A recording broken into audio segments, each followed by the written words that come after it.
22억 세금이 5억으로 똘똘한 한 채의 민낯과 장특공 폐지의 진실. 장기 보유 특별 공제 폐지. 이게 누군가에게는 정말 무서운 이야기일 수 있습니다. 하지만 반대로 누군가에게는 가장 공정한 소식이 될 수도 있죠. 다들 정부가 서민들 세금 뜯어내기에 혈안이 됐다고 비판하지만 과연 누구의 세금을 왜 거두려 하는 걸까요? 오늘 그 소름 돋는 반전의 내막을 시원하게 풀어드립니다. 그동안 1주택자가 2년 이상 거주하고 살지 않아도 장기 보유하면 가격과 상관없이 양도세 40% 줄여주는 제도입니다. 문제는 소득세와 달리 집값이 비쌀수록 오히려 공제액이 커지는 역진적인 구조였다는 점입니다. 이러한 세제 혜택은 시장 불안의 주요 원인이 되었습니다. 12억 원이 넘는 고가 주택을 사고 팔며 수십억 원의 차익을 남겨도 합법적으로 세금을 면제받다 보니 많은 이들이 이 제도를 활용해 상급지로 갈아타기를 반복해 왔습니다. 10년 보유 후 혜택을 다 받고 다시 갈아타는 방식은 사실상 정부가 제공한 최고의 합법적 조세, 피처나 다름없었습니다. 실제로 22억 원에 달하는 세금이 5억 원 수준으로 줄어드는 마법 같은 일이 벌어지기도 했습니다. 상황이 이렇다 보니 사람들은 굳이 여러 채를 보유할 필요 없이 외곽의 집을 팔아 강남의 똘똘한 한 채로 몰리게 되었습니다.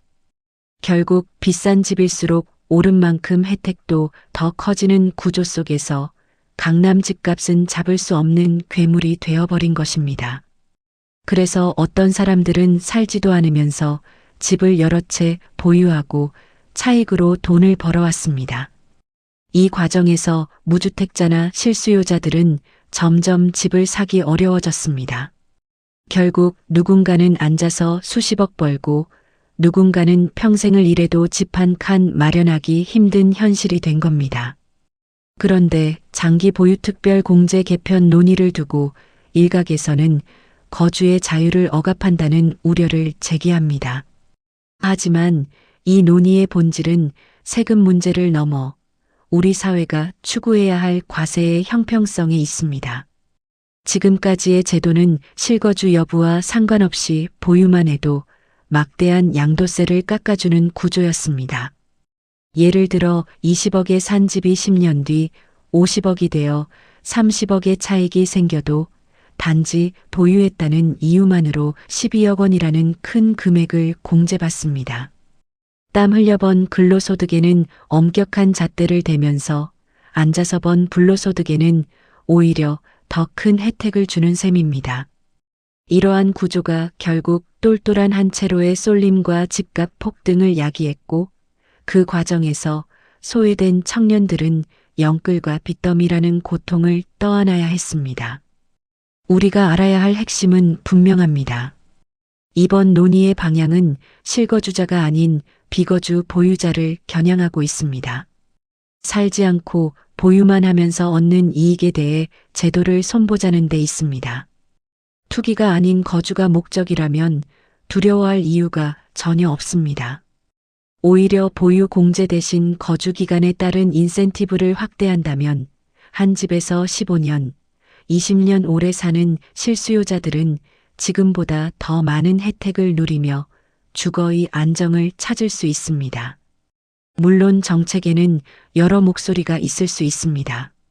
누군가에게는 기회가 줄어드는 이야기일 수도 있고 또 다른 누군가에게는 조금 더 공정해지는 변화일 수도 있습니다.